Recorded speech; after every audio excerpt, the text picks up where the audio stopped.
Three, two, one. And we're live. Can you see the smoke in front of my face? We're live. Good morning, good afternoon, good evening. Yep, I see smoke. Today, good morning, good afternoon, good evening, Fabulites. This is Angela. The channel is Be Fabulous You, and you have joined another edition of Notes on the News, where I share with you headlines that I have personally selected from my general news feed, and I send them to my personal news feed, and I share with you, perhaps, maybe, my thoughts on the headline, the subject matter at large, the article, if I've read it or skimmed it, or whatever happens to come up, maybe between us. But it's not news, it's just my notes on the news. Today I am burning lavender rosemary. This is one, I have two favorites.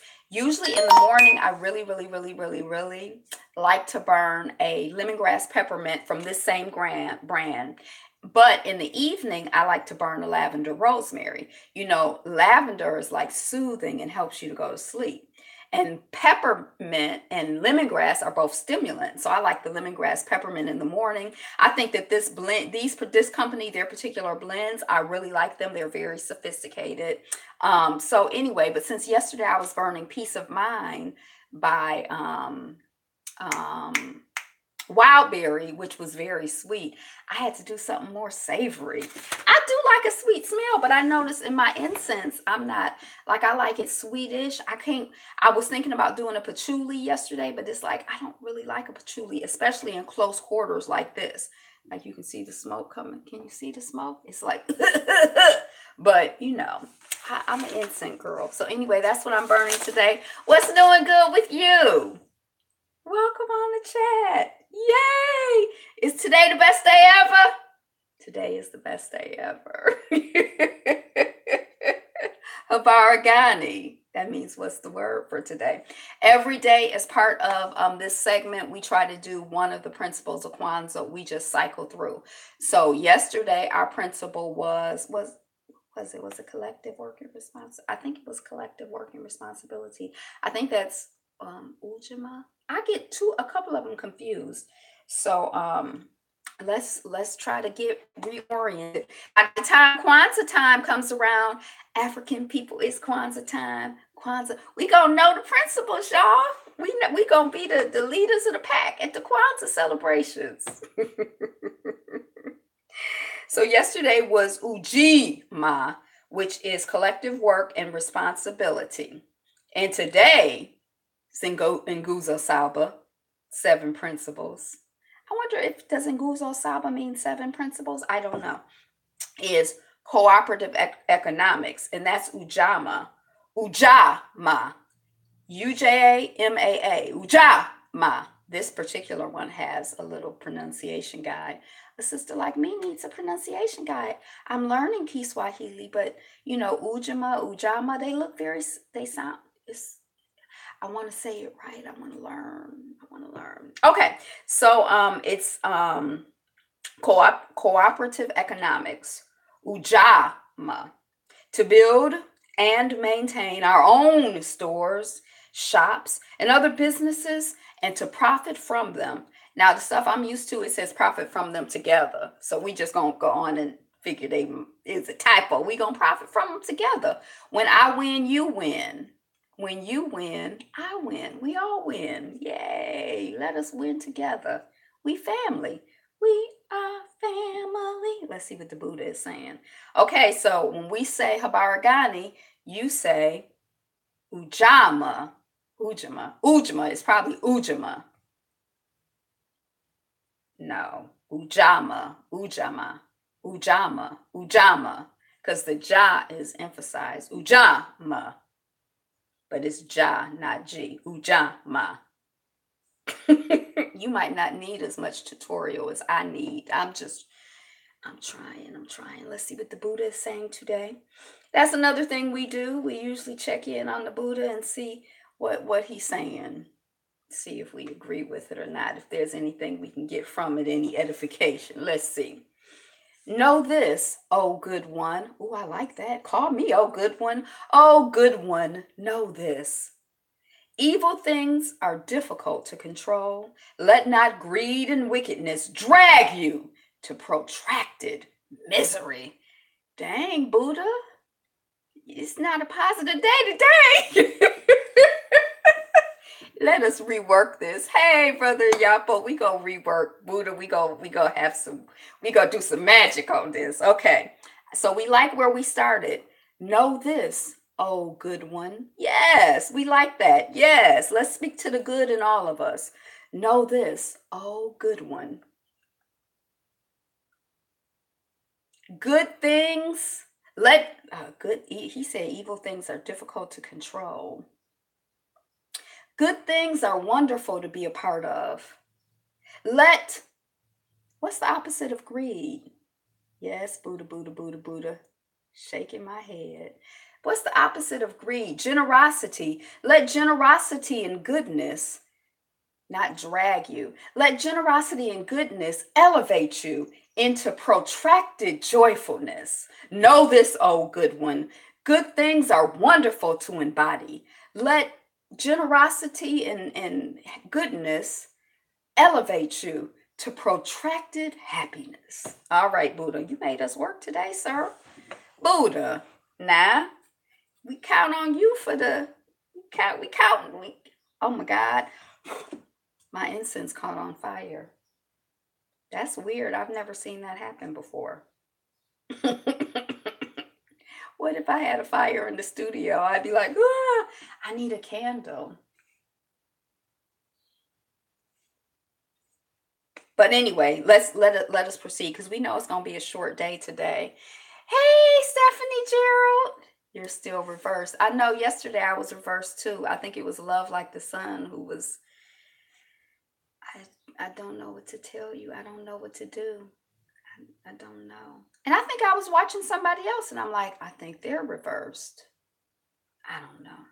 Let us proceed with the notes on the news feed. Maybe that means that's probably like a hearkening of the world being turned right side up. Maybe I'm not reversed, but maybe I'm rewrited. Perhaps, maybe. Thank you for the likes. Okay, let's proceed because we know it's the weekend. I think on the weekend we don't have as much news. This my which side is my good side? Oh, all good. Hey, Sonia sees. Can you repeat everything you said? I missed all of that. And that's a reminder, if you do not have your notification bell turned on, please turn your notification bell on so you know when I go live. You never know when I'm going live unless you have your notification bell turned on. And if you find out that I went live and you had your notification bell turned on and you did not know that I was going live, you didn't get the notification, unsubscribe, unset it, and then reset it.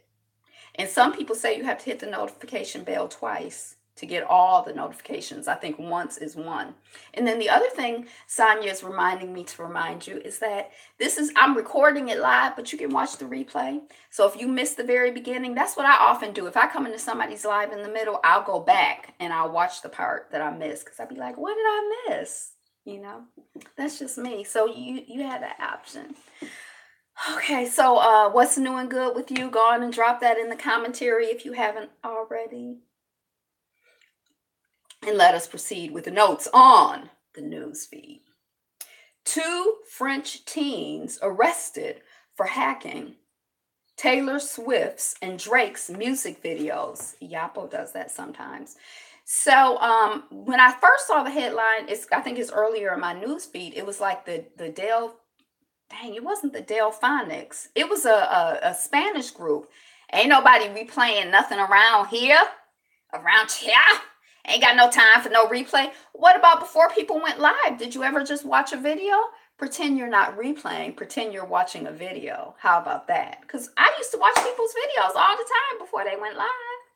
Now, lives tend to be longer than normal videos. I've noticed that. Because, see, now we having all this conversation.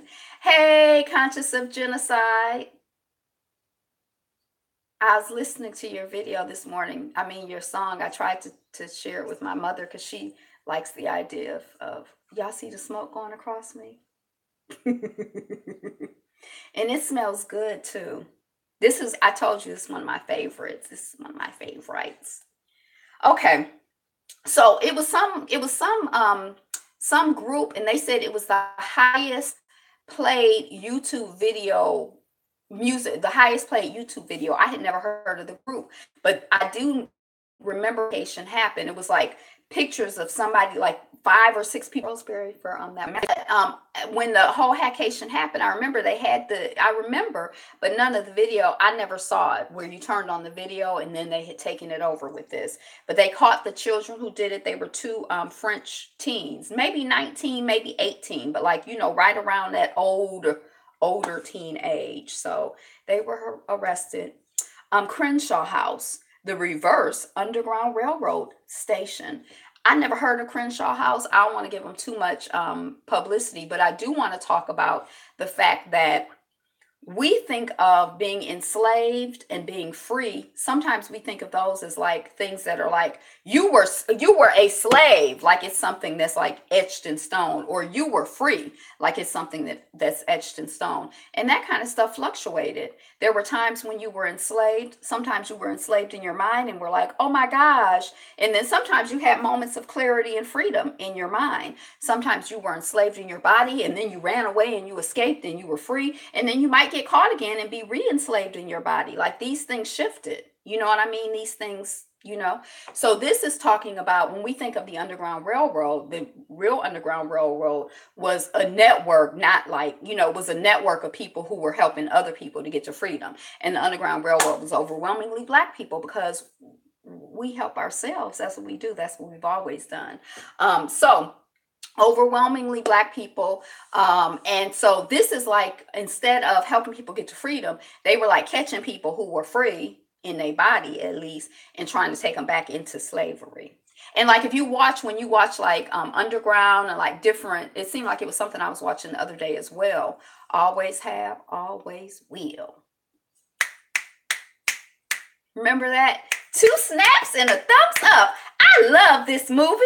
This is Men on Film. What was that TV show? I never even liked that TV show, but it was really, really popular. And some of the stuff was funny.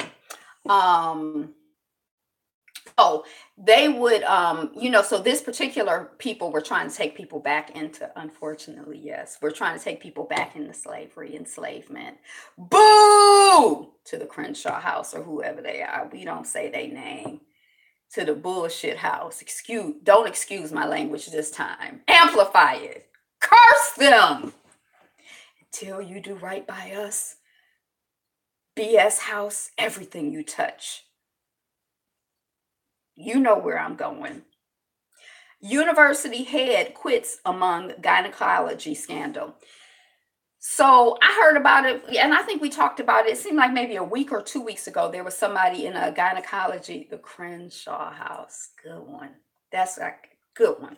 So there was somebody in the gynecology department who was out here, being inappropriate and got the word got out. And so the head of the university was in danger or quit. I can't even remember what the story was, but I clicked on this story today. So Sonia sees me. I clicked on this story today and it's kind of like, if you, as a woman, my experience of a gynecological exam is very invasive. It's not fun. I've never had a man give me a gynecological exam, but even women doing it, if they don't have the right, like, I don't like anybody reaching in my mouth who is, I remember one time I had somebody who, I had a toothache and I laid, I was in the dental chair and he reached at me with his tool and I got up out of the chair and left. I'm like, you are not about to reach your hand in my mouth with that sharp ass thing and my mouth is hurting and we don't have no vibration. This is not going to work out. Bye.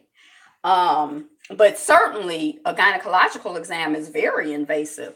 So these people this person was doing gynecological exams with no gloves. He was making commentary while he was doing the exam.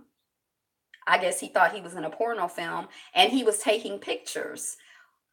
I just can't imagine all of my experience, which has been relatively limited with that, has been very professional.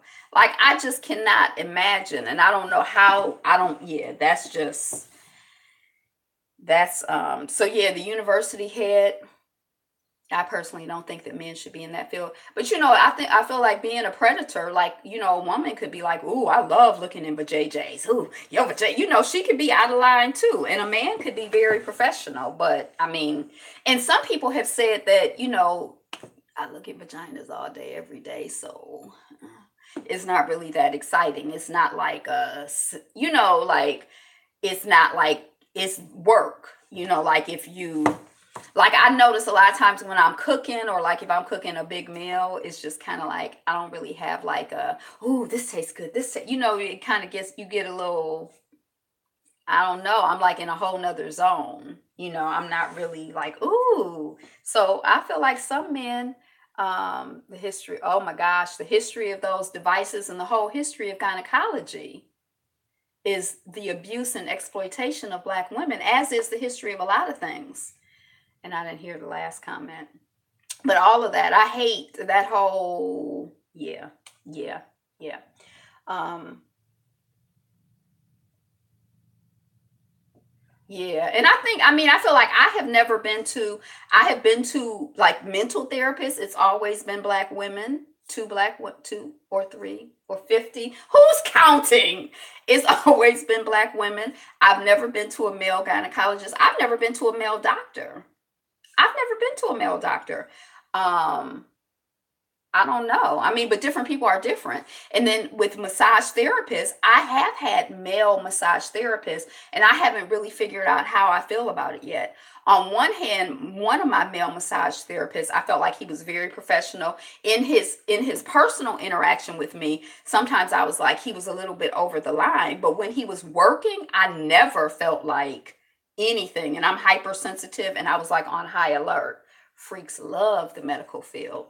Um, but some people are like, when you're getting a massage, if I'm a woman, I should be getting masculine energy. If you're a man, you should be getting feminine energy.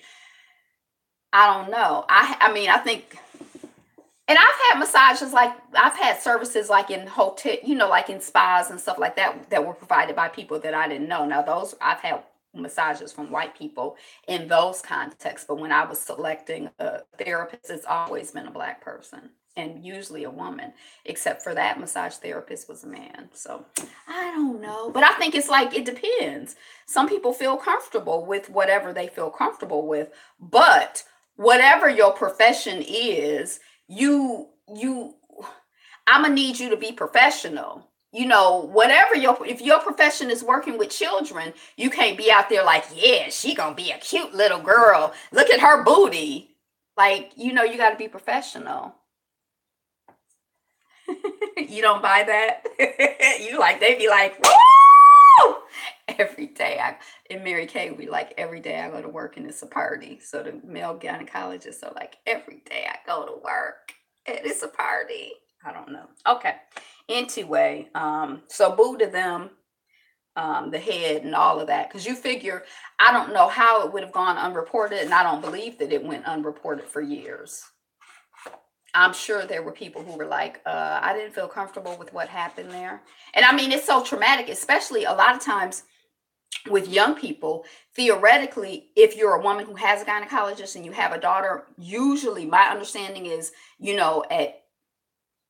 at puberty, you take you take your girl child to the gynecologist. But I know a lot of people who never, their mother did not take it, wasn't like a thing. And so a lot of times at college age and stuff like that, that's their first time dealing, and they're dealing in a strange, and it's not a good experience, I don't think, for a young woman to have on her own. They're just freaks who women trust. Yeah, but I don't know. Maybe because I come from like a theater background, and maybe it's because I'm cerebral. So like it's kind of like in dance and theater, like when I see people running around naked, when I see people, changing backstage or whatever, I'm focused on what I'm doing. Like I got to get to where I'm going. And I feel like if you see my boobs and this is the first time you've seen boobs, then it's high time you've seen boobs, person. Like I don't think of it as like a sexual thing. And so I feel like I could see how, you could, And also, I feel like just because you see a man's body, like every man you see or every woman you see, you could be like, oh, interesting, attractive. But I feel like if there's no connection, then you ain't like, oh my God, a man, I gotta have sex. Oh my God, a man, I gotta have sex. Oh my God, oh my God, a vagina. You probably just like looking at, the, looking at it like in a different, I don't know. I don't know. I know how I am, but some people are not cerebral. Some people are, I guess visually, stimulated, maybe over. Anyway, too much time on. We got to go. Sesame Street. No, it's freaky. Yeah, it's that gay ass theater culture.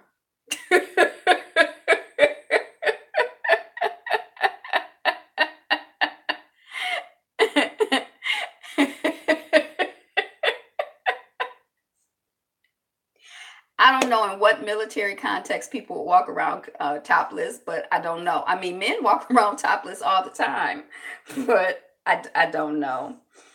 You're right. Both of you are right. I agree 100%. Sesame Street sues over violent puppet-based Happy Time Murders film. So they like it's wait, what did they say? It's no Sesame and all street. And it's like it looks sort of like Sesame Street, but it's just not a normal thing. It looks sort of like Sesame Street, but it's like it's not. It's like some kind of spoof, but like a violent spoof on Sesame Street. So the Sesame Street people are like upset. They like, you're tarnishing our name. We're a children's brand. You can't be out here, having all violent and no street. Melissa McCarthy has a puppet partner in the Cop Buddy film. So at first I was kind of like, what? They're mocking Sesame Street and they're making it violent?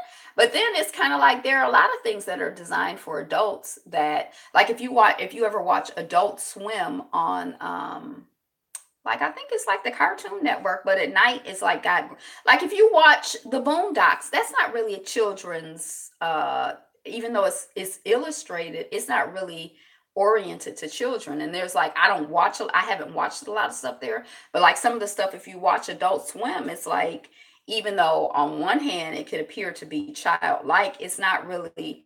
And I don't even know if children would be able to understand a lot of what's going on. I mean, probably a lot of times children are picking up things intuitively anyway. But so at first I was kind of like offended, like what?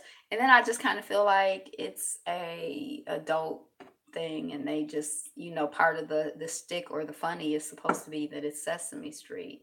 So I mean, it may not be my humor, but I don't know if I'm like offended for Sesame Street. But anyway, yeah, that's what's going on there, in case anybody was wondering. Uganda, ooh, Uganda bus crash kills at least 22, including children. So I think it was last night. I think it was Friday night that it happened. Um, so peace, I'm waiting for the article to come up. So peace for the people who have made their transition and that, and for their families and their communities. I think that the capital of Uganda is Kampala, and this is in North Uganda in a place called Kiriandongo or something like that. So you can kind of see it's on the map, it's kind of like at the top of the country, or not at the top, but like at the top middle. At least 3 children made their transition. Northern Uganda. The bus hit a tractor that was driving with no lights at night, and then a truck. Friday night, about 140 miles north of the capital of Kampala. And some local media reports the death toll to be higher than 30. So I guess there's some dispute, but officially 22. And then this goes on to say that Uganda has among the world's worst safety records. More than 9,500 people died in a road accident. And I think they meant in road accidents in the country between 2015 and 2017, according to official figures. So I don't really have any frame of reference. I don't know per person. Is it like, one out of every 1,000 people is going to be in a car accident in Uganda, and that's the worst. And the best in the world is one out of every 20,000 people. I don't understand when they just throw numbers out and don't have a context, a frame of reference. I don't understand. And I really don't appreciate it. But anyway, it sounded high. So I guess that's why they just threw it out. So I could be like, ooh, that's high. But I don't know if it's high or not. I mean, and the highest could be, my I'm the highest paid, but I make $2 an hour and you make $1.99 an hour. That ain't the same as I make 5,000 an hour and you make $2 an hour. So I don't. Yeah, those types of terms with no context get on my nerves. I don't like it. So yeah, but rest in peace to the people in Uganda. Kilauea volcano, Hawaii homes destroyed by lava. So again, this volcano, and I had no idea. I don't know why I thought that like a volcano was more like a hurricane, or because even when it was hurricane season, yeah, to me it is. I don't like I yeah when it was hurricane season last year and I was like watching the hurricanes last year, I noticed how slow moving they were. When I lived in Mississippi, in the first time that I evacuated because there was a hurricane coming, and because my family, I had just moved down south and Katrina had not happened that long ago, and everybody was calling me, and one of my best friends got really really like intense with it. Like she was like, I'm watching the Weather Channel and they say the hurricane, I'm watching. It was like every day she was calling, and then other people were calling and they were like, it's gonna be another Katrina, you gotta get out. But the people around me were like, get out, go where, huh? Anyway, and it was like I was just like, I don't know what to do. If I stay here and then I get killed in Katrina, then I should have known, I should have left. But if I leave, maybe it's nothing, because the people who are here, they're like, it's nothing. And we ended up leaving. We went to San Diego, which was cool because that was my first time going to San Diego, and I really really liked it, and it was beautiful. It was like December. I think it was December, and we were like on the beach, not like in swimwear, but still it was beautiful. But like it seemed slow moving in a way, but that's because it was like the build up, and it was like, I don't know, I should evacuate now. If I wait too late to evacuate, then I'm going to be stuck on the road, like you see on the TV when the people are like, we're evacuating, but we're only going 0 miles an hour because everybody else is evacuating at the same time, and we ran out of gas on the road and we can't get away, and the hurricane is coming. Oh, what are we going to do? So we flew out, then you can't get flights because you waited too late. And so, but last season, I didn't notice slowness then, but last season I noticed, I'm like, dang, I think it was Barbuda. I still didn't look it up. We talked about it yesterday, but I think I was waiting for like the hurricane to hit. Like, is it going to hit or not? This poor small island, what's going to happen? I don't know. And it just seemed like it was like day after day after day. And it's like, it's 20 hours away. It's 18 hours away. It's 16 hours away. And I'm like, dang, it's so slow moving. But I had no idea that a volcano was so slow moving. Like, we've been talking about this volcano. Has it been 2 or 3 weeks? It seemed like it's been forever that we've been. And so now it's lava started coming a couple few days ago, and but Lord, I mean, it's like a long process. I just thought you live in there, the volcano erupts, and the next day you like, oh my God, this stuff is covered with lava, and you start recovering. I didn't know it was like, I didn't know. I had no idea. So some homes were destroyed by lava. And it seems like it was like when I read the headline, I'm thinking, oh, 1 or 2 homes. But I think when I clicked on the article, let me give it a minute. Um, oh, Despacito. Y'all heard of Despacito? Okay. So this is back to Hawaii. Dozens of houses, and that's not dozen as in 12, that's dozens as in more than 24. That's a lot. I did not know. Um, so yeah, just peace to those people who are dealing with the volcano. I don't know how you handle a volcano. So yeah. So 2 French teenagers charged over Despacito YouTube, in there like pointing guns. So when you click like, "Ooh, I'm listening to some music," and then it was like, "Wait a second, what's going on?"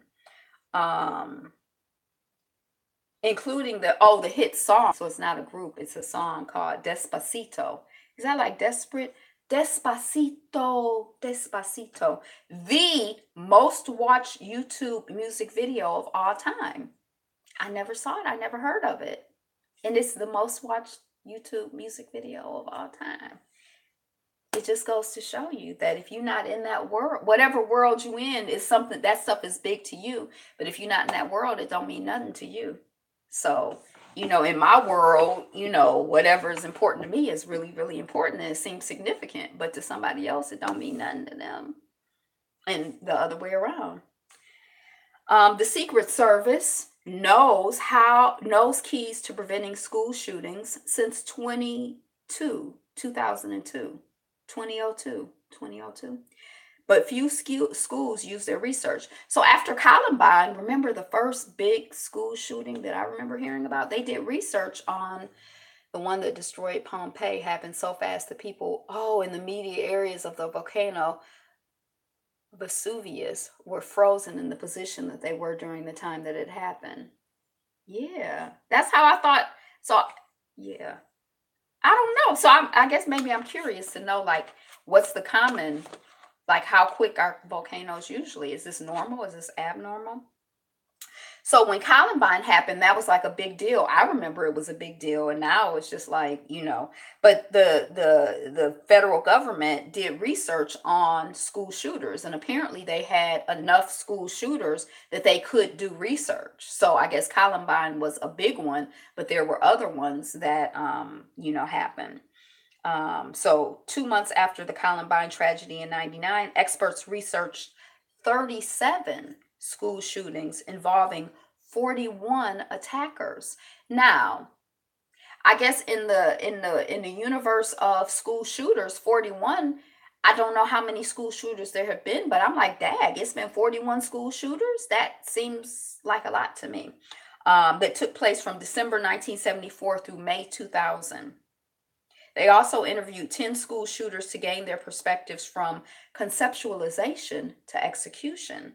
And they found some patterns, but no, it's apparently, according to this article, this research hasn't been really used, hasn't been utilized in terms of setting policy and, handling and preventing them from happening again.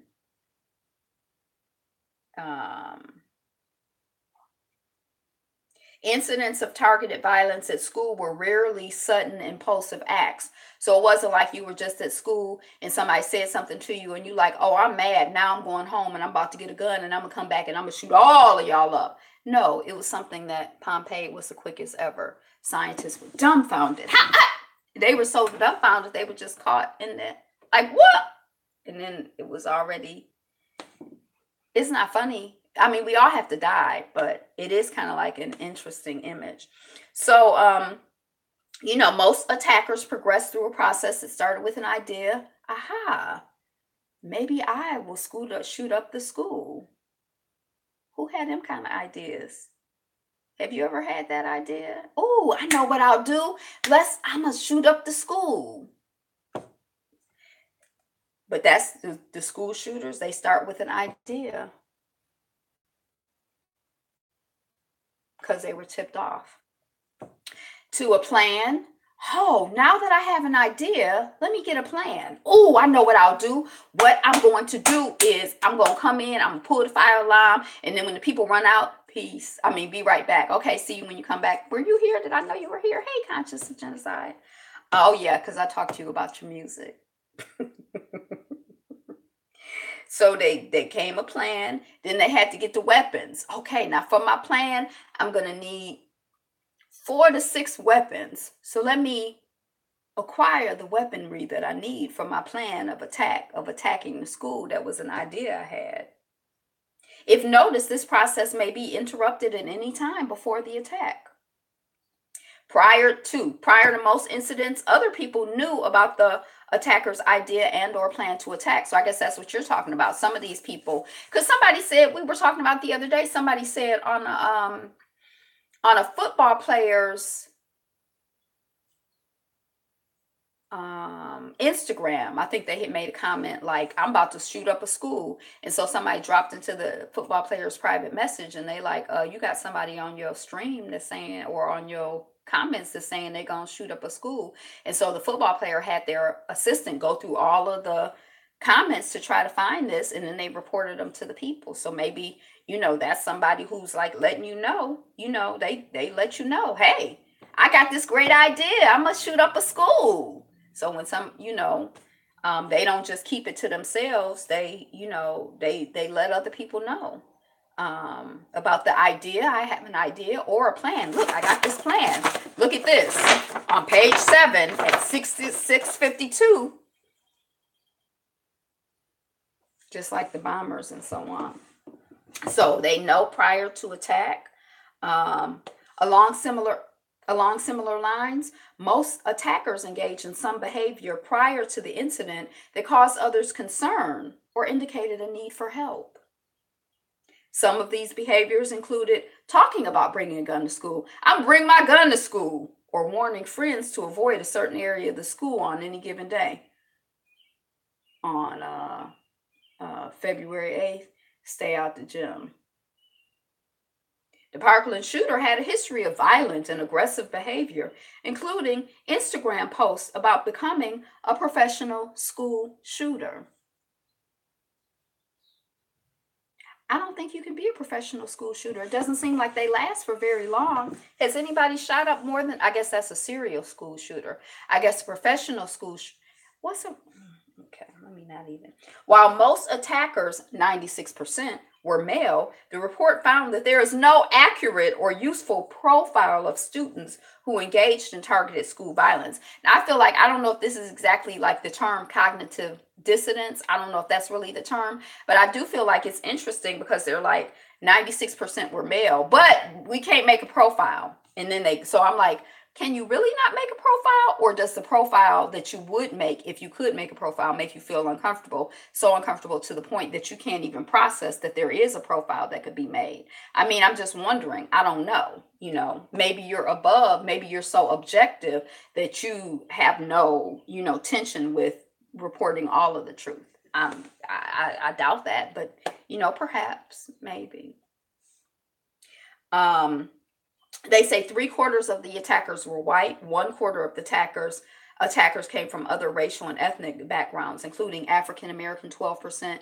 Now, what's Black folks' percentage of the population? 12% is like roughly in my head. I go from 12 to 20 in terms of Black Americans, but I don't know. Hispanic, 5%, Native Alaskan, 2%, Native American, 2%, Asian, 2%. So those numbers, I don't know, but those numbers felt like, the demographics of America, maybe not now, but like 5 or 10 years ago. There's no real career track, and they don't get medical or dental. Most who enter as a profession find it as a dead end. Most attackers had difficulty coping with significant losses or personal failures. Moreover, many had considered or attempted suicide. So a lot of these people have had like parental divorce, but a lot of people have had parental divorce. My parents divorced. But different people process stuff differently. At age 5, he also witnessed his father die of a heart attack. The Parkland shooter's adoptive mother died of pneumonia just 3 months prior to the attack. So I guess somebody seems to be having a particular, but it's hard. Like when people are dealing with grief and stuff, how do you know if it's like outside of, I guess you'd have to be a professional. That's why some people are professionals. It's not for me to know. But if it's outside of the norm, like normal grief, this is something above and beyond normal grief. You might need some additional support.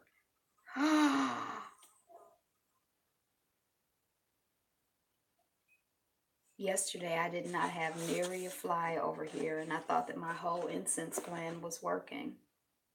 And now I'm so sad and depressed. Except that I'm happy because it's lavender rosemary, but I'm so upset. Many attackers felt bullied, persecuted, or injured by others prior to the attack. Almost 2/3 reported being targeted by others prior to the attack, while some claiming to have withstood severe bullying.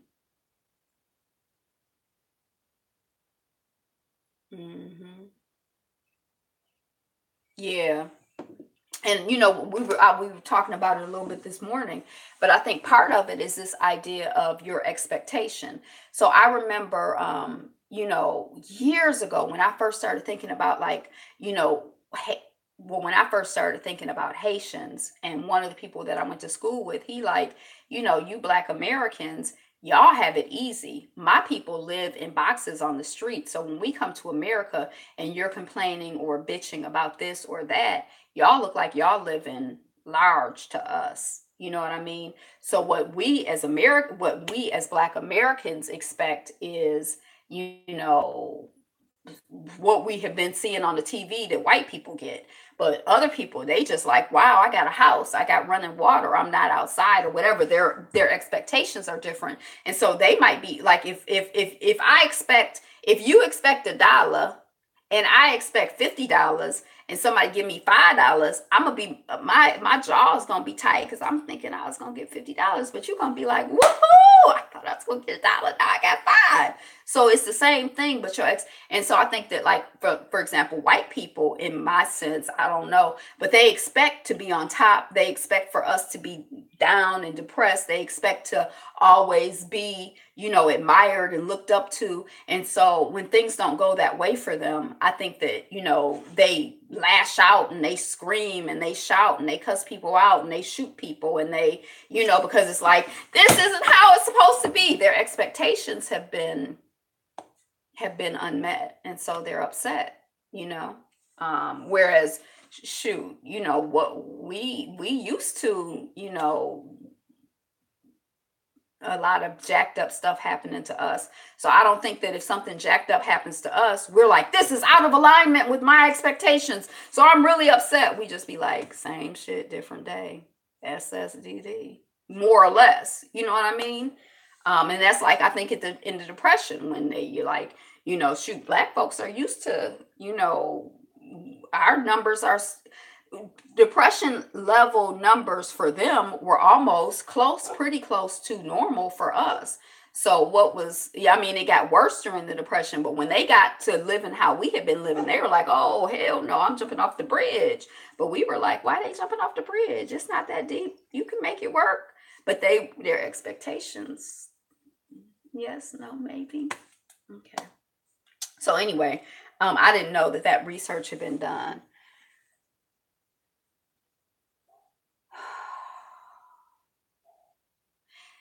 And I think carrying the trauma in our genes, I think it like that. Like I think in general, or in a way, I think I think a lot of us are kind of like down and like depressed and like sad and like, we expect bad things to happen to us. You know what I mean? So, I mean, I think that might be in our genes, bury our food. We had to hide our stuff during the depression.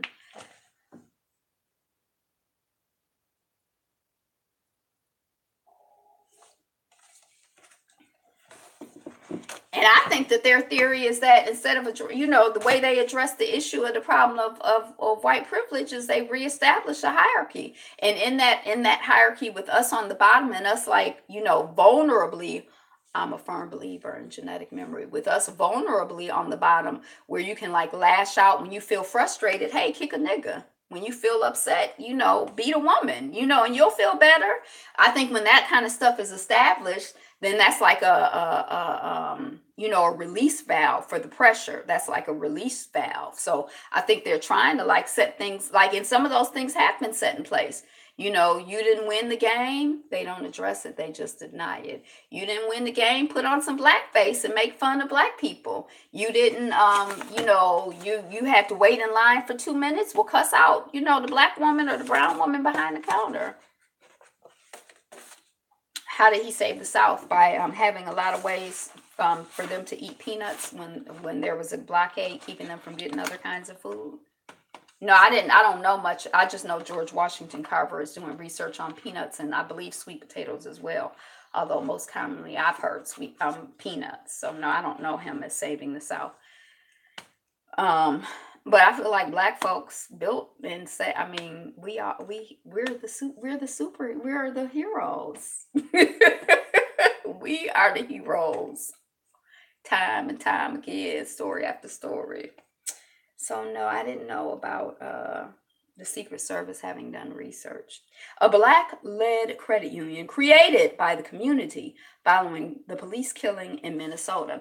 I was really excited to hear about that. One, because I was a part of the by revolutionizing agriculture.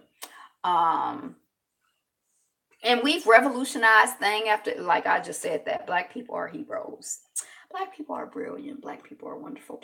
People are smart. Black people are talented. Black people stay winning. Black women are I already said smart, talented, brilliant, beautiful, fabulous, funny, creative, funny as hell, generous, kind, compassionate, dynamic, magical. We love black people. Black are my heroes. Um, oh my gosh. So I'm a fan of credit unions because I believe in cooperative ventures. I'm really, really grateful that the first work that I did was in the context of a credit union, that I've been a part of food cooperatives. I love the cooperative movement. And I really like that whites in the South were dying at an epidemic rate. Even the KKK had to acknowledge him at that time. I really, really love the idea that when Baba Chokwe Lumumba was doing his work in Jackson, he was coming from a cooperative perspective, because I just really think it's powerful. And so I love a credit union. I love a credit union. And I love a community development credit union. When I grew up, my church had a credit union, but it was for church members. I love a black community credit union, and there aren't very many of them. So apparently there's one that's been founded in Minnesota.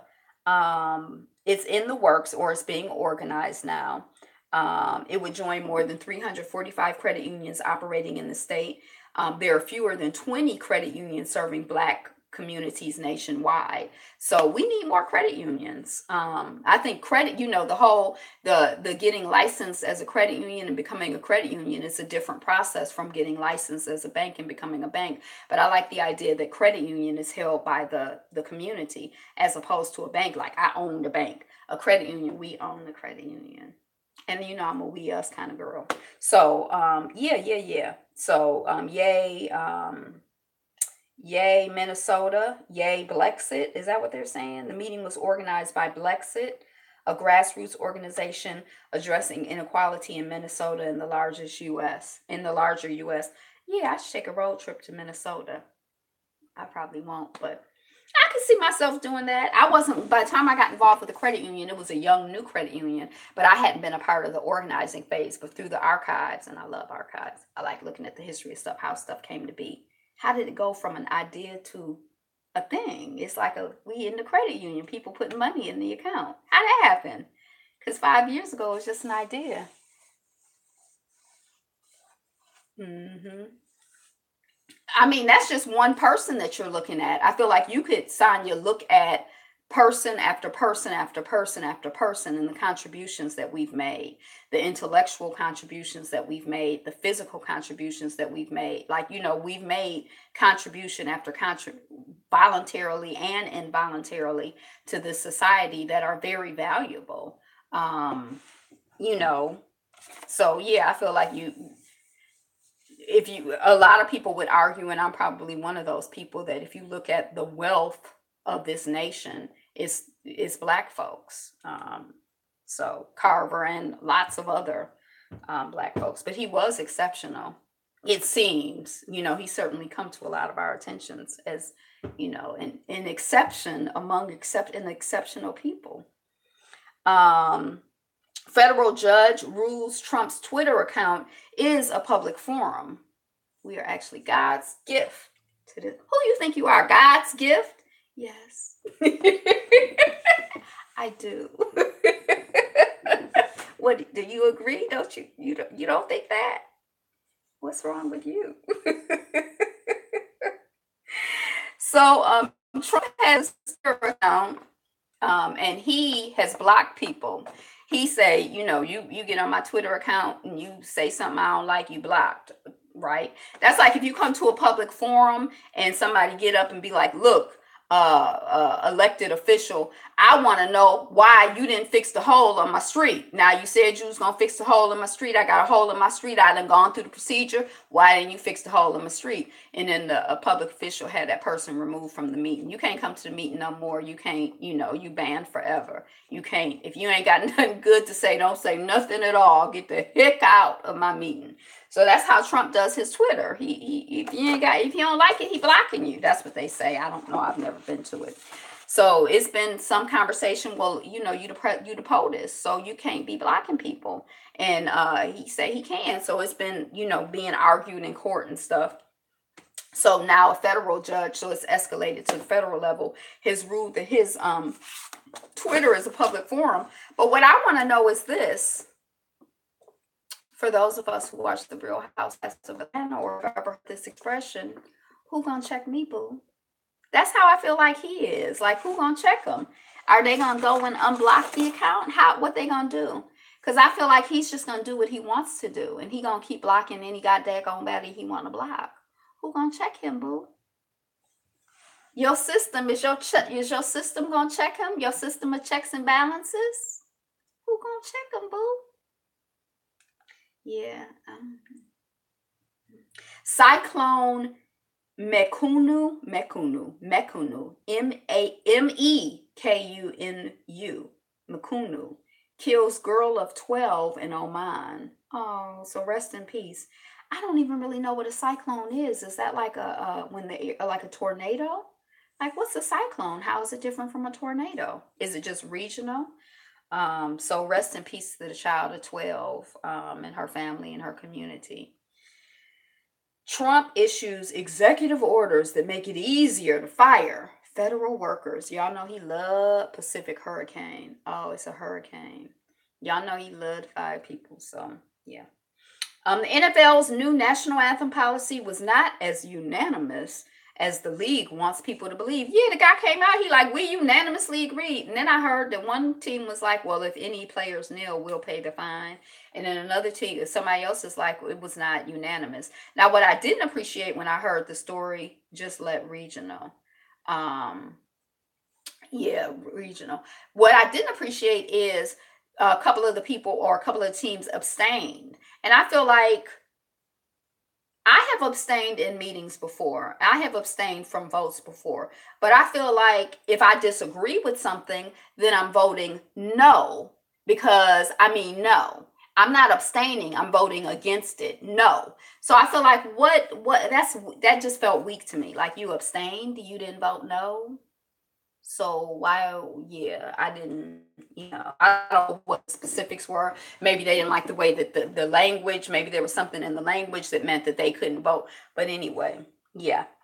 Coming home after 130 years. I don't know what that is. I don't know. It's some international something. I don't know. Zhang Kangmin, the man who discovered China's terracotta army. Have you heard about China's terracotta army?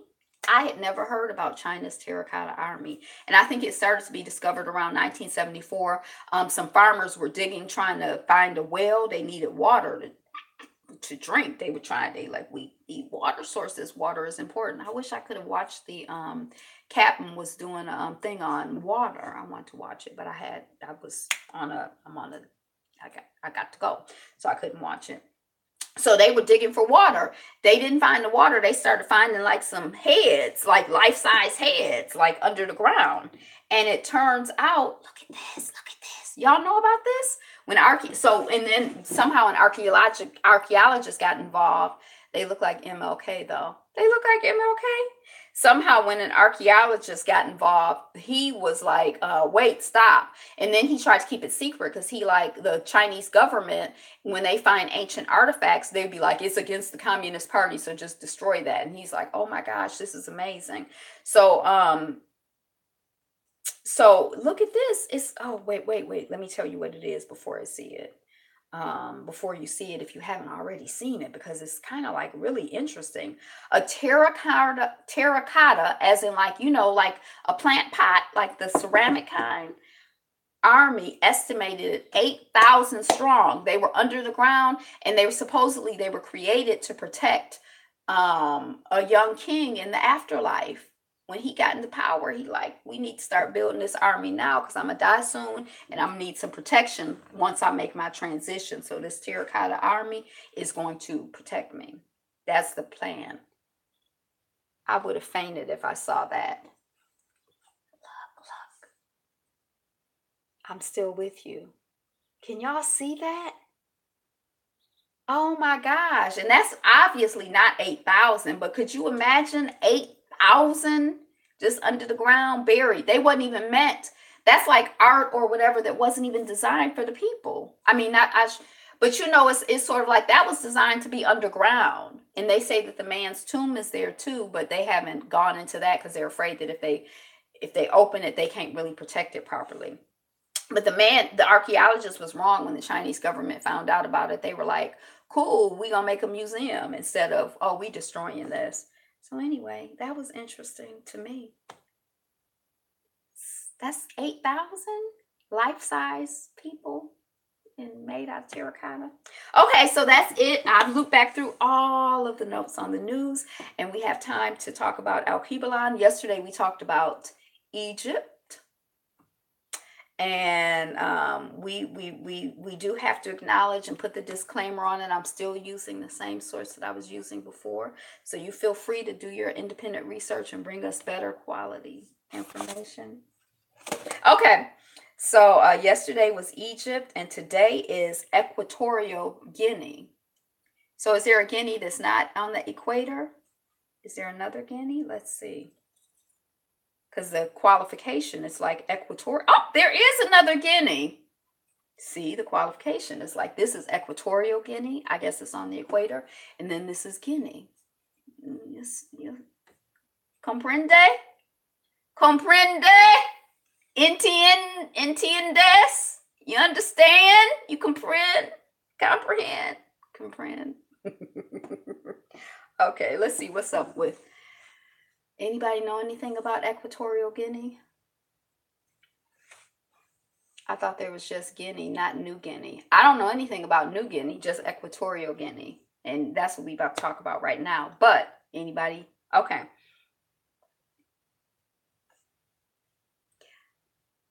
Portuguese? Y'all know say. Let us see. Anoban is the southernmost island of Equatorial Guinea and is situated just north of the equator. Bioko Island is the northernmost point of Equatorial Guinea, so maybe it's a group of islands. Between the two islands and to the east is the mainland region. So it's a mainland region plus some islands, according to this article. It's bordered by Cameroon. It's located in West Central Africa. Bioko Island lies about 25 miles or 40 kilometers from Cameroon. Anoban Island lies about 370 miles or 595 kilometers southwest of Bioko Island. So the flag is 3 stripes and a triangle and a crest. So the top stripe is green. They definitely need a name change. The middle stripe is white. And the bottom stripe is red. And then it's got a blue triangle. It's got a lot of different colors. Oh my gosh.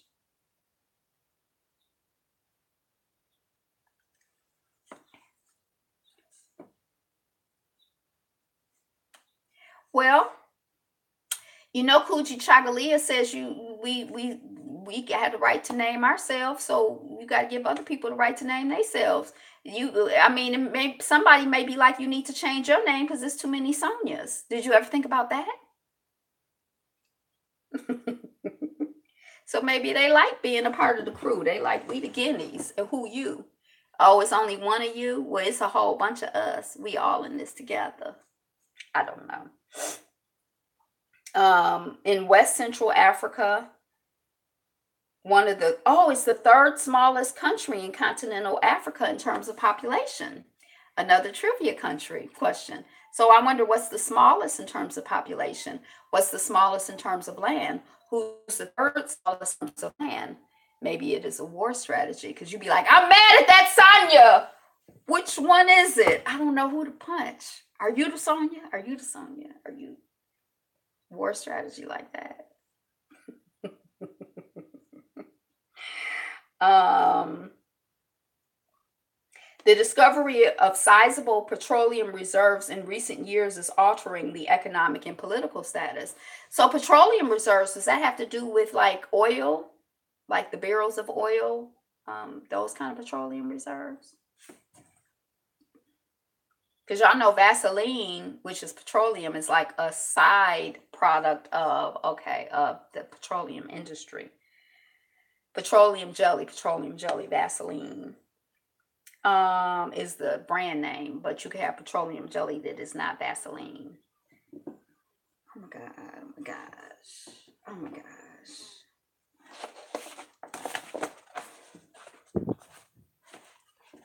This is making me very depressed. I do not like it at all. Oil.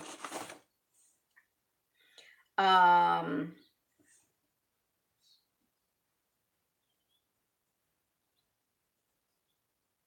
Politics of Equatorial Guinea take place in a framework of presidential republic whereby the president is both the head of the state and the head of the government. Are they bees or flies?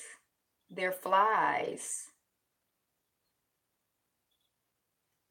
I can't, I don't, yeah, I'm not a fan. Maybe this is going to be the year when I become a fan of flies. Because I wanted to host, I wanted to be a host for like like a weekly meditation sit. And so I was like looking at the guidelines, and they're like, there are some precepts that we follow as meditators.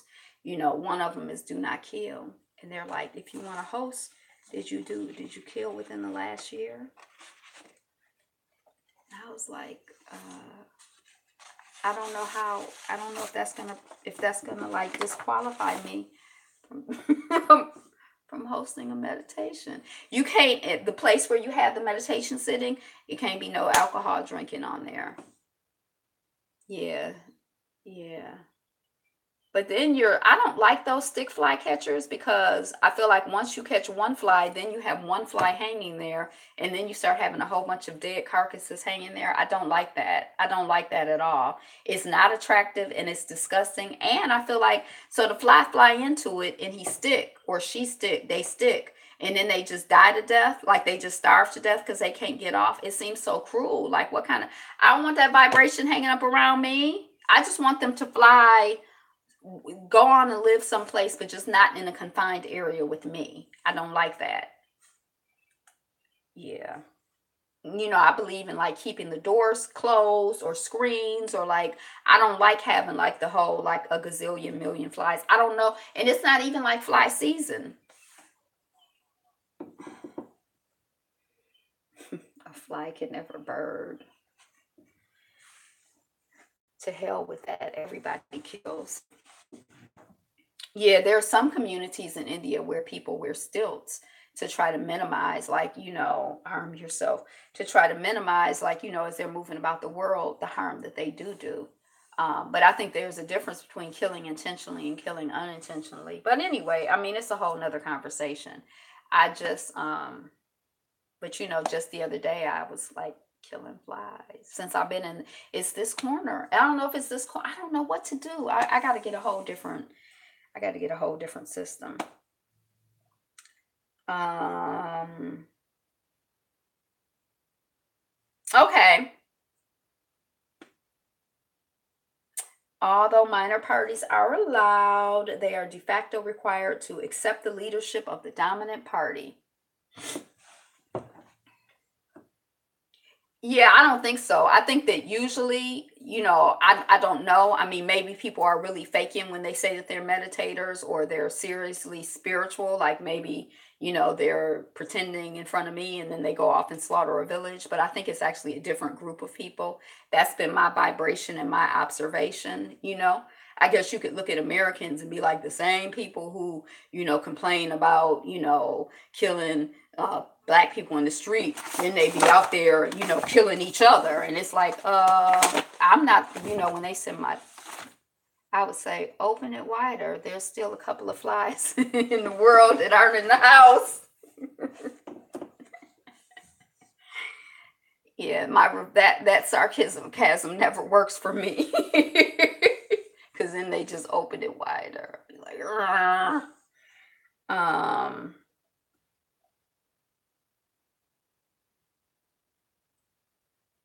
the Bush administration added 7 nations to the trafficking list, and I guess they were on the trafficking list.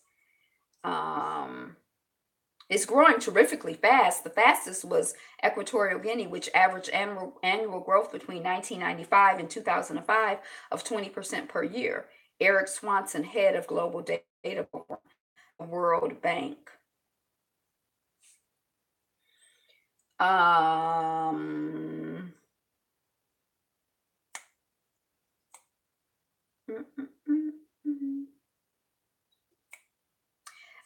Equatorial Guinea has tropical weather and is normally very hot. And what does that mean? Because what's very hot to me may not be hot to you, and vice versa.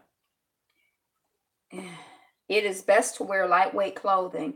Avoid wearing dark colors due to mosquito concerns. Stay healthy.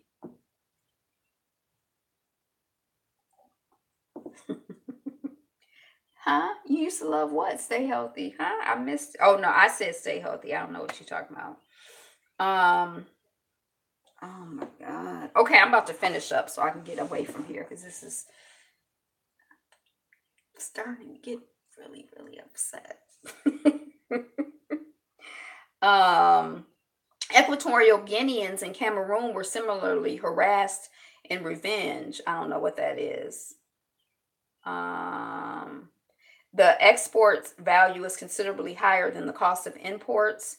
The United States was the country's largest trading partner, followed by China, Spain, Italy, and France. The main exports are petroleum, methanol, timber, and cacao. Oh, I love cacao. I do. I'm gonna go eat me some in a minute, probably. What am I gonna eat? Um, roughly rectangular territory bounded by Cameroon to the north, Gabon on the east, Gabon. Near the continental coast are the smaller islands of Corisco and the Greater Little Ilobe. And the Great and Little Ilobe, Ilobe, Elobey, Ilobe. We don't know. It's a okay. It's one of the few African countries that cannot count on a significant number of players. I don't know what that is. Okay. Situated in Western Africa.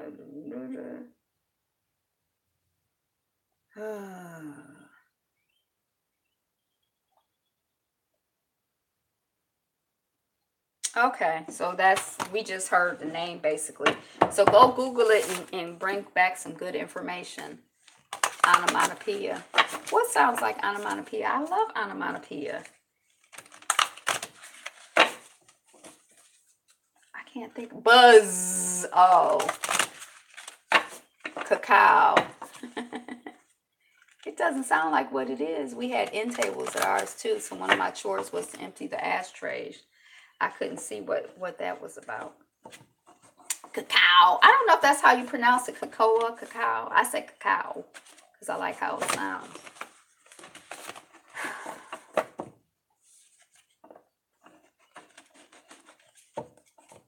So, what are you looking forward today?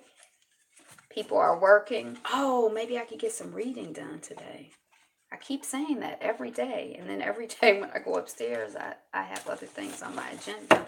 I've gotten so bad about keeping track with what I need to do when in an orderly fashion every once in a while, but not like I used to. I used to finish it. Oh, you're editing your video. I used to know what I was doing like 2 weeks in advance, and every day I'd look 2 weeks in advance so I knew what was going on, and I could now it's like, oh my gosh, I gotta do this. Oh my gosh, I gotta do that. The moment I embrace my peace within and surrender the outcome is the moment that the universe can truly get to work. I'm going to make a list and recheck it.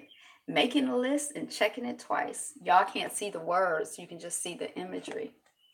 Now, I like the colors. It's kind of like a watery, colory thing they got going. Moment that I embrace my peace within and surrender the outcome is the moment that the universe can truly get to work. Get to work. Get to work. Get to work. Was if you watch this Mary Jane, I was watching your video yesterday.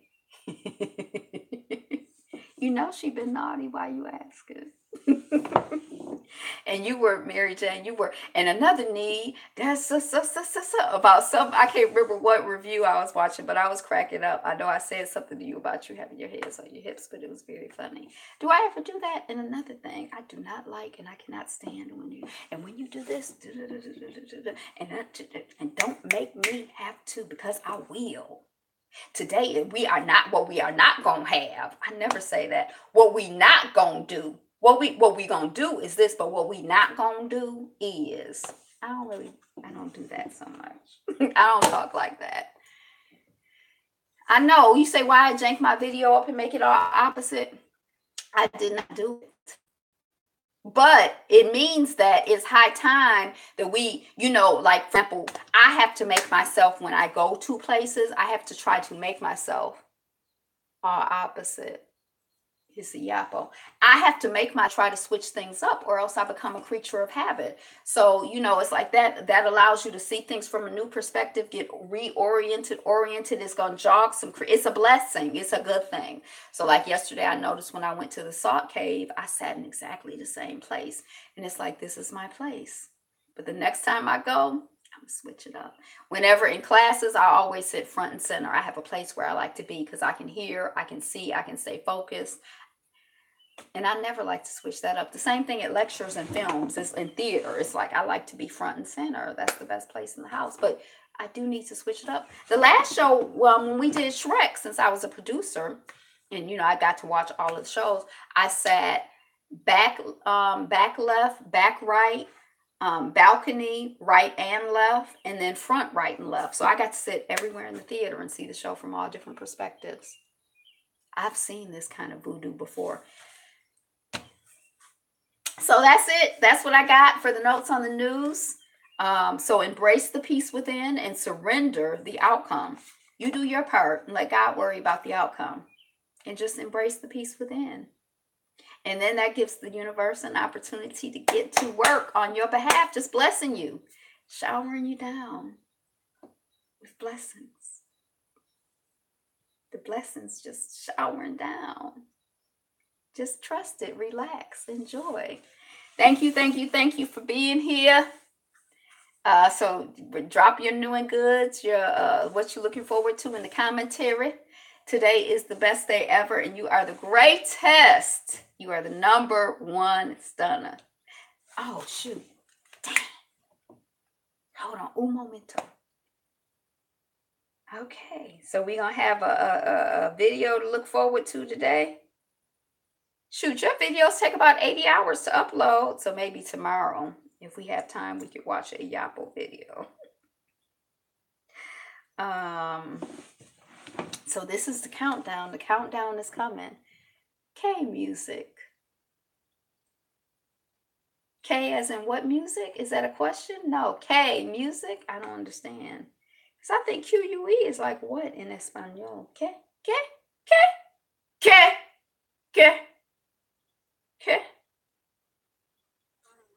Oh my gosh. Oh, Q. Okay, Q. Hey. So this is the countdown. Be fabulous. Be fabulous. Yeah, what? You. K Pasa, what's happening? K Pasa. Fabulous. K. Fabulous you. Be who you gonna be if you ain't you? Who we gonna be if we ain't we? Who you gonna be if you ain't you? It's the jam. Be you. Be fabulous. Be All right. fabulous you. That's it. Peace.